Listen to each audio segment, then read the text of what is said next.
할렐루야.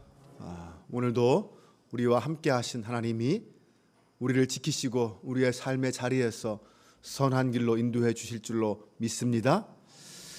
나단 선지자가 다윗을 방문했습니다. 사실 7장에서도 이미 한 번 나단이 다윗을 방문한 적이 있었습니다. 그때는 하나님을 위해서 성전을 짓겠다라고 말하는 그 다윗을 축복하고 그 다윗의 이름이 위대하게 해주겠다라는 그러한 하나님의 말씀을 전했습니다. 그리고 그 다윗의 아들을 통하여 성전을 짓게 하고 다윗의 나라를 영원히 견고하게 세워주겠다, 이런 약속의 말씀도 전해 주었습니다. 그런데 이번 방문은 정반대의 말씀을 선포합니다. 앞장인 11장 마지막 절은 이렇게 끝납니다. 다윗이 행한 그 일이 여호와 보시기에 악하였더라. 다윗이 행한 그 일은 무엇입니까? 밧세바와 간음하고 그의 남편 우리아를 죽이고 밧세바를 아내로 삼은 일을 말하죠. 탐욕으로 죄를 범죄한 다윗, 그는 지금 자신이 어떤 죄를 짓고 있는지 그것조차 깨닫지 못하고 있는 상태였습니다. 욕망에 사로잡혀서 내가 지금 무엇을 하고 있는지조차도 잊고 있는 그 다윗을 깨닫게 하기 위해서 하나님이 나단 선지자를 다윗에게 보내셨습니다. 더 이상 하나님께서 참지 못하고 다윗을 치려고 하신 것입니다. 다윗을 왕위에 올리신 분도 하나님이십니다. 다윗을 죽일 수도 있고 살릴 수도 있는 분이 하나님이십니다. 그 사실을 깨닫게 하기 위해서 나단 선지자를 보낸 것입니다. 다윗이 행한 그 모든 것을 다 알고 계시고 여전히 다윗을 기다리고 계시다, 그런 분이 다윗에게 있다라는 것을 알게 하기 위해서 보낸 것입니다. 나단은 다윗에게 한 가지 비유의 말씀을 전해 주었습니다. 양과 염소가 힘이 많은 부자가 자기에게 온 손님을 접대하기 위해서 작은 암양 새끼 한 마리만 가지고 있는 가난한 자의 양을 빼앗아서 접대했다는 것입니다. 다윗은 여호와께 맹세하면서 그런 자는 죽어 마땅하다라고 말했습니다. 소유가 많은 자가 재산이라고는 암양 새끼 한 마리밖에 없는 사람의 것을 빼앗았다라는 것은 그 마음 속에 탐욕이 가득하다라는 뜻이죠. 야고보서 1장 15절은 말합니다. 욕심이 잉태한즉 죄를 낳고 죄가 장성한즉 사망을 낳는다. 이 탐욕, 더러운 욕심은 죄의 근원입니다. 이 탐욕대로 행하면 결국은 심판의 대상이 될 수밖에 없습니다.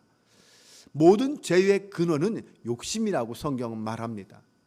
나단이 비유 속에 말한 그 부자, 즉 이 다윗이 지은 죄의 핵심은 이미 많은 것을 가지고 있음에도 불구하고 조금 있는 자의 것을 빼앗았다라는 것입니다.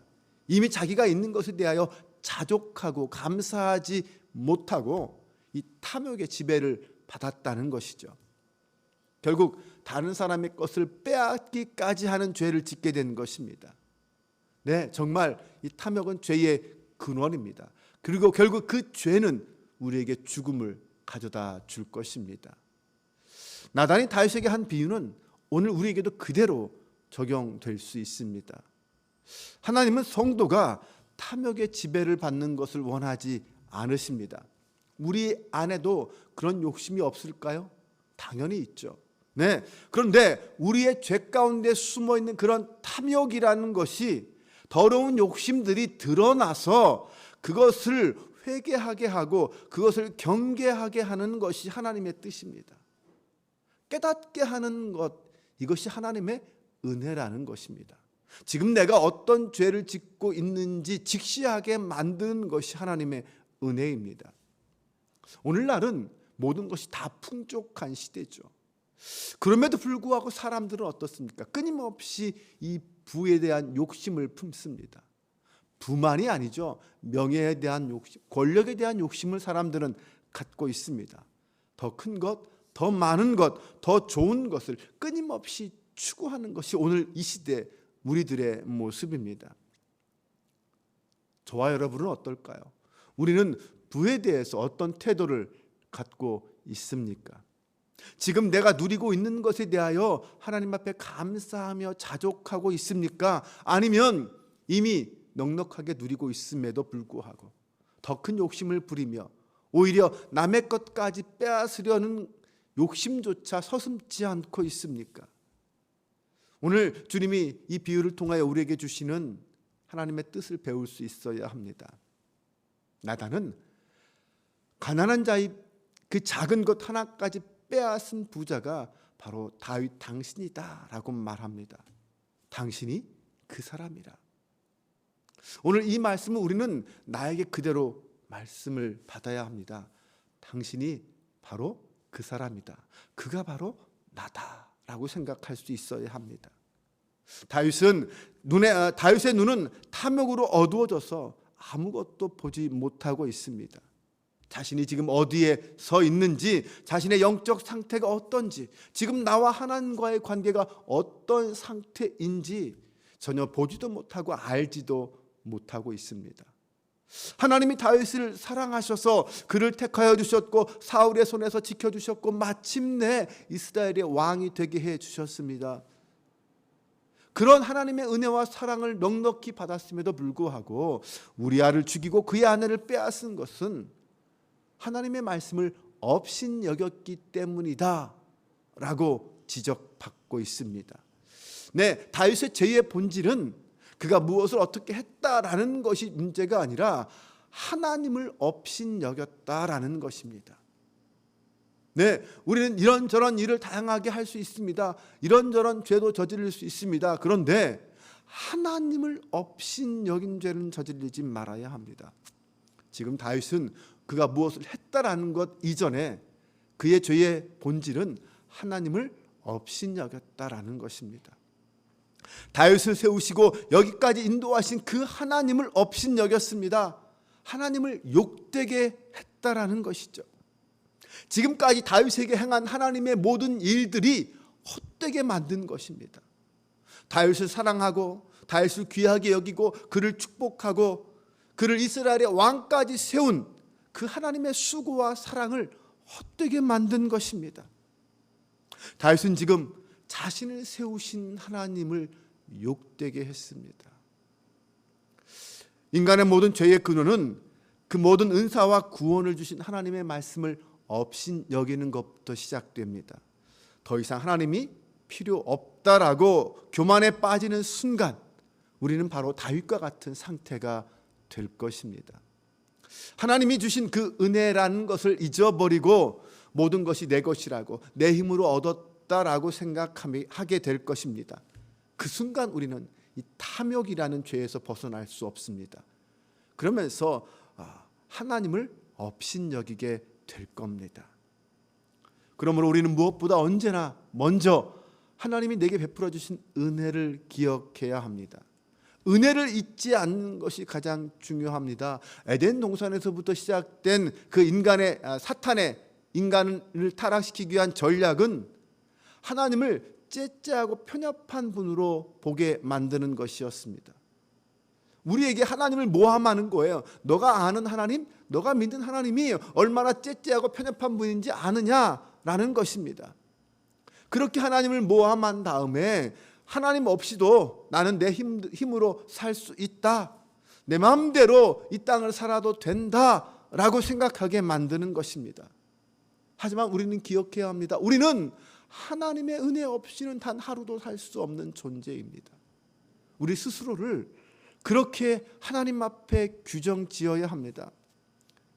생각해 보세요. 아담과 하와는 선악과를 먹지 못하게 하시는 하나님만 생각하고 그 하나님께 대한 불평과 원망을 가졌습니다. 하지만 에덴의 모든 과일을 다 먹게 하신 하나님의 은혜는 잠깐 잊어버린 거죠. 그러니 못하게 하신 것만 생각하고 못 먹게 한 것만 생각하는 거죠. 다 먹으라 했는 것은 잊어버리는 거예요. 생각나지 않는 거죠. 오늘 우리도 마찬가지입니다. 하나님이 내게 주신 은혜와 사랑은 잊어버리고 내가 갖지 못한 것, 내가 누리지 못하는 것만 생각하면 우리도 아담과 하와와 똑같은 죄를 저지르게 될 것입니다. 다윗과 똑같이 탐욕을 부리기 시작할 것입니다. 하나님이 내게 허락하신 은혜와 복을 먼저 생각해 보십시오. 그러면 하나님께 순종할 수 있고, 그러면 내게 부족한 것조차도 하나님이 나에게 베풀어 주신 은혜이군요 라고 깨닫게 될 것입니다. 나단의 책망과 하나님의 징계 앞에서 다윗은 자신의 더럽고 추악한 욕망에 매달려 있는, 매몰되어 있는 자기 자신을 직시하게 됩니다. 네, 자기 자신의 모습을 드디어 볼 수 있게 된 것이죠. 다윗은 즉시 자신의 죄가 밝히 드러나자 하나님 앞에 회개했습니다. 하나님의 말씀을 업신여기는 순간 자기는 아무것도 아닌 존재가 된다라는 것을 깨달은 것입니다. 왕의 자리, 이것도 결코 무의미해질 것이고 자신이 할 수 있는 것은 아무것도 없게 된다는 것을 알았습니다. 하나님이 동행하시 않는 인생은 아무것도 아닙니다. 다윗이 나단 선지자의 책망을 듣고 회개하며 쓴 시가 시편 51편입니다. 거기서 다윗은 이렇게 고백했습니다. 2절 말씀과 3절 말씀을 보면 나의 죄악을 맑게 씻기시며 나의 죄를 깨끗이 제하소서. 물은 나는 내 죄가를 아오니 내 죄가 항상 내 앞에 있습니다. 10절에서 12절 말씀을 보면 하나님이여 내 속에 정한 마음을 창조하시고 내 안에 정직한 영을 새롭게 하소서. 나를 주 앞에서 쫓아내지 마시며 주의 성령을 내게도 거두지 마소서. 주의 구원의 즐거움을 내게 회복시켜 주시고 자원하는 심령을 주사 나를 붙드소서. 자신의 죄를 적나라하게 고백하고 하나님, 이 죄로부터 나를 다시 건져주세요, 회복시켜 주세요라고 하나님께 기도합니다. 다윗은 하나님은 이 회개하는 다윗의 죄를 용서해 주시고 그를 죽이지 않으셨습니다. 그러나 죄에 대한 징계는 멈추지 않았습니다. 사실 일반 백성이 그런 죄를 지으면 어떻게 됩니까? 그 자리에서 돌에 맞아 죽겠죠. 그 자리에서 죽임을 당할 것입니다. 그런데 왕이 죄를 지었으니 누가 심판해야 돼요? 하나님이 심판하셔야 합니다. 그런데 하나님은 다윗의 회개를 들으시고 그의 목숨은 거두어 가지 않으셨습니다. 그러나 그 죄에 대한 징계는 멈추지 않으셨습니다. 다윗의 집에 재앙이 임해서 칼이 떠나지 않을 것이다 라고 하셨고, 여호와의 원수가 크게 비방할 거리를 얻게 하였으므로 밧세바가 낳은 아들은 결국 죽게 될 거다라고 했습니다. 하나님은 다윗을 용서하셨지만 징계하셨습니다. 이런 징계들을 왜 하셨을까요? 이런 징계들의 의미가 무엇일까요? 이 징계는 다시 죄에 빠지는 것을 막으시려는 하나님의 은혜입니다. 그것 때문에 내가 힘들고 아프지만, 고통스럽지만 그것 때문에 내가 다시 죄에 빠지지 않게 된다는 것이죠. 다시 사망에 이르는 죄의 자리에 들어가지 않게 될 거예요. 하나님은 회개하는 자를 용서하십니다.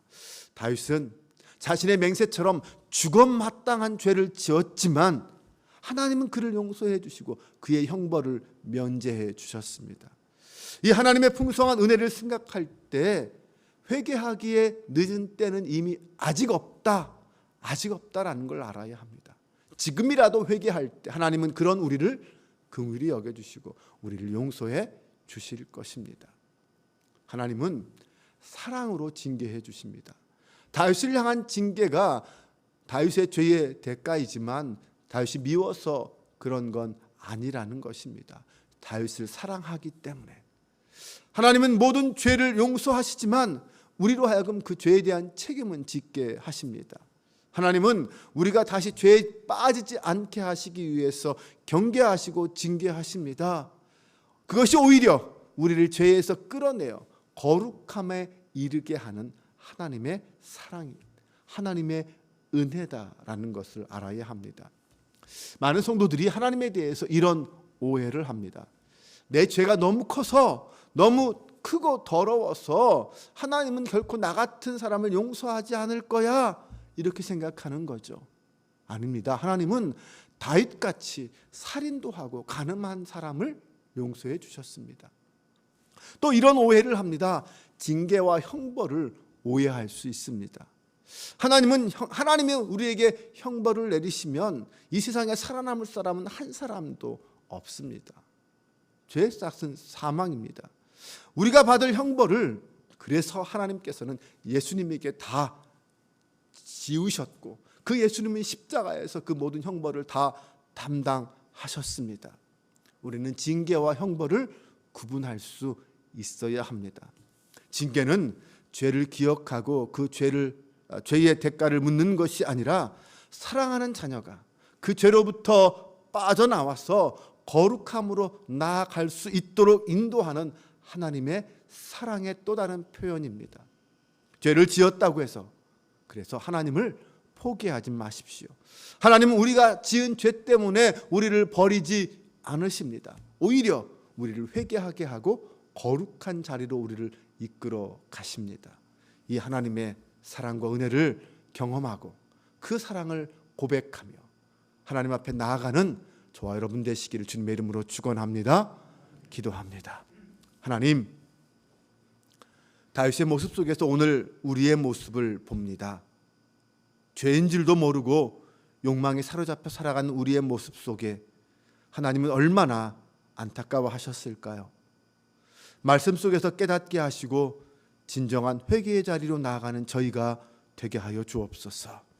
나단 선지자를 통하여 주시는 준엄한 하나님의 말씀 앞에 날마다 엎드리는 저희가 되게 하여 주옵소서. 언제나 하나님의 은혜 안에 살아가고 있음을 잊지 말게 하시고 늘 겸손하게 하나님의 사랑과 은혜를 의지하며 살아가는 저희가 되게 하여 주옵소서. 한순간도 하나님의 은혜 아니면 살아갈 수 없음을 고백하게 하옵소서. 혹여나 죄악 가운데 있을 때는 말씀으로 깨우쳐 주시고 회개케 하셔서 하나님의 자녀로 온전히 설 수 있게 하여 주옵소서. 하나님의 원수에게 비방거리를 주는 사람이 아니라 하나님의 원수의 입을 닫게 하는 거룩한 하나님의 백성으로 서게 하여 주옵소서. 우리 주 예수 그리스도의 이름으로 기도합니다. 아멘.